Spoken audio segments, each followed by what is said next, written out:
নতুন দিশারির রান্নাঘরে সবাইকে স্বাগত। আমি সুমনা। আজকে আমি আপনাদেরকে ওটস মিলের একটা রেসিপি বলবো। সত্যি কথা বলতে এখন আমরা অধিকাংশ মানুষ ওবেসিটিতে কিন্তু ভুগি। দায়ী হচ্ছে আমাদের লাইফস্টাইল। একদমই আমরা সেটা মেনটেন করি না, রাত জাগি, সকাল সকাল উঠি না, আমরা বেশি হাঁটাচলা করি না, অধিকাংশ কাজ কম্পিউটারে। তো তার জন্য আমাদের ওয়েটটা কিন্তু আস্তে আস্তে গেইন হয়। আমরা যে পরিমাণে ক্যালোরি ইনটেক করি সেই অনুযায়ী কিন্তু আমরা ক্যালোরিটাকে বার্ন করি না। তার জন্য স্পেশালি এই প্রবলেমটা কিন্তু হয়। তো যারা ওয়েট লস জার্নিতে আছেন এবং অনেকে ভাবে যে অল্প খাবো, তাহলে কম খাবো, তাহলে হয়তো ওয়েট আমাদের লস হবে, একদমই সেটা না। বিশেষ করে যারা ওয়েট লস জার্নিতে আছে, সকালের যে সকালের ব্রেকফাস্টটা কিন্তু হেভি করার দরকার। তার কারণ সকালবেলা আমরা উঠে কাজকর্ম করি, মোটামুটি 8:30 থেকে 9টার মধ্যে কিন্তু ব্রেকফাস্ট কমপ্লিট করা একদমই চাই। আর সকালের যে আমরা খাবারটা খাই ব্রেকফাস্টে, তাতে যেন পৌষ্টিক আহার থাকে, ভিটামিন, মিনারেলস, প্রোটিন মিল হয় আমাদের। তো যাই হোক, আজ অনেক কথা বললাম।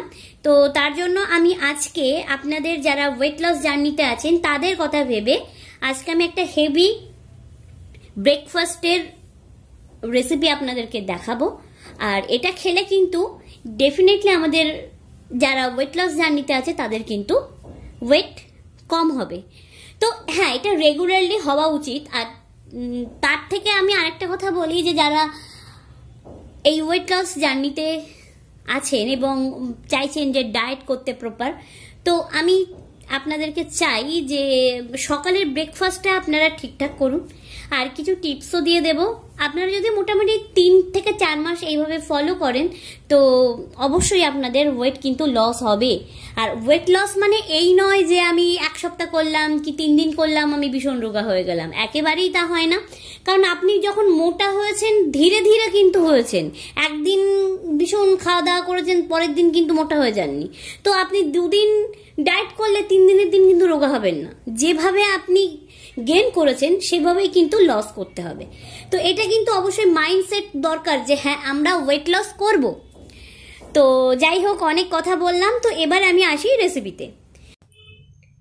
প্রথমেই যে উপকরণটা লাগবে সেটা হচ্ছে ডাবল টোনের মিল্ক। এই ডাবল টোনের দুধ কিন্তু অবশ্যই নিতে হবে। যারা ওয়েট লস করতে চাইছেন তারা কিন্তু ডাবল টোনের দুধ খাবেন, কারণ তাতে ফ্যাট কিন্তু অনেকটাই ইনটেক কম হয়। আর এরপরে নিয়েছি আমি 1 বাটি টক দই। আপনারা ঘরে পাতা টক দইও নিতে পারেন কিংবা দোকান থেকে কিনে। আর লাগছে ডালিম, শাকালু, আর লাগবে একটা ছোট কলা, খুব বেশি বড় সাইজের কলা কিন্তু নেবেন না। আর আমি 4-5টা আঙুর এরকম টুকরো করে কেটে নিয়েছি। আর একটা আপেলের অর্ধেকটা টুকরো করে কেটে নিয়েছি। আর একটা ছোট শসাকে টুকরো করে কেটে নিয়েছি। আর লাগবে চিয়া সিড। আমি এখানে 1 চামচ চিয়া সিড ভালো করে জলে ভিজিয়ে রেখেছিলাম 2-3 ঘন্টার জন্য। দেখুন কতটা পরিমাণে জেলি জেলি হয়ে গেছে আর কতটা ফুলে গেছে। আর চিয়া সিডে কিন্তু প্রচুর পরিমাণে পুষ্টিগুণ আছে আর প্রচুর পরিমাণে ক্যালসিয়াম আছে।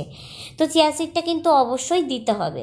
আর এর মধ্যে আমি নিয়েছি 2-3টে কাজু আর 2-3টে কিশমিশ।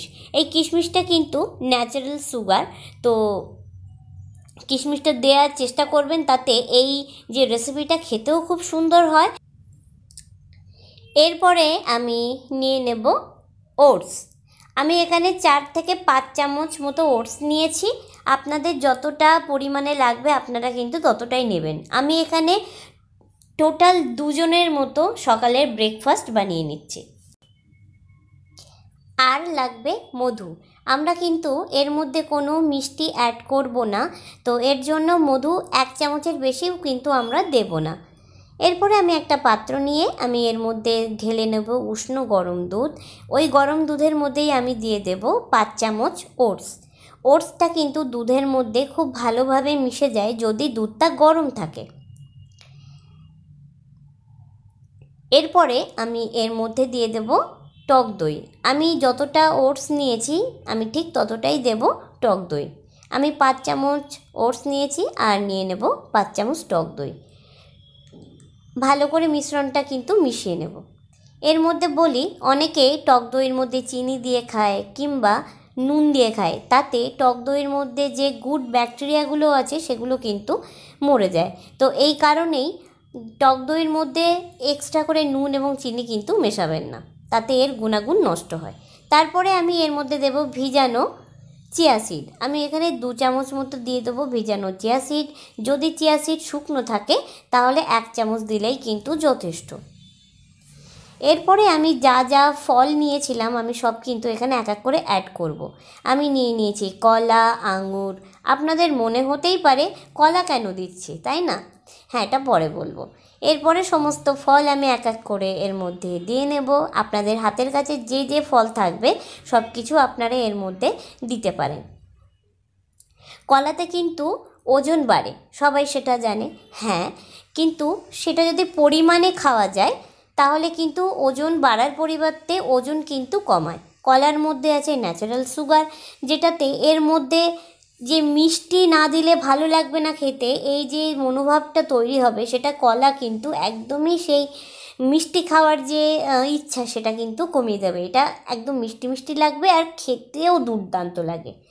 আর এরপরে আমি দিয়ে নেব কিছুটা ড্রাই ফ্রুটস। আপনাদের হাতের কাছে যা ড্রাই ফ্রুটস থাকবে আপনারা 1-2 করে ভেঙে ভেঙে এর মধ্যে দিয়ে নিতে পারেন। এরপরে আমি পাত্রটা একটু সাজিয়ে নেব, কারণ একটা কথা আছে না, পেহলে দর্শনধারী ফির গুণ বিচারি। তো দেখতে ভালো হওয়াটাও কিন্তু জরুরি, তাই না? তাহলে খেতেও ভালো লাগবে। আজকে রেসিপিটা একেবারে আমার রেডি হয়ে গেছে। আপনারা যদি প্রত্যেক দিন সকালবেলা এভাবে খেতে পারেন তাহলে কিন্তু আপনাদের ওয়েট লস হবেই হবে। তবে হ্যাঁ, সব শেষে অল্প 1 চামচ মতো ছড়িয়ে দেব মধু। আপনারা যদি মধুটা স্কিপ করতে চান তাতেও কোনো অসুবিধা নেই। আজকের এই রেসিপিটা কেমন লাগলো কমেন্ট করে জানান। যদি আপনি আমার চ্যানেলে নতুন হয়ে থাকেন তাহলে অনুরোধ জানাই চ্যানেলটাকে সাবস্ক্রাইব করে পাশে থাকা বেল আইকনটা ক্লিক করে রাখবেন, যাতে আমি যখন নতুন নতুন ভিডিও দেব সবার আগে আপনারা দেখতে পান। তবে হ্যাঁ, এই 1 মাস জুড়ে কিন্তু ওয়েট লসের বিভিন্ন ধরনের ভিডিও দেব, যাতে করে আপনাদের অনেকটা উপকারে আসে। আর আমি খুব সহজ পদ্ধতিতে ওয়েট লসের জন্য বিভিন্ন ধরনের টিপসও দিয়ে থাকি, আপনারা একটু ফলো রাখবেন। আপনারা সবাই ভালো থাকবেন, সুস্থ থাকবেন। নমস্কার।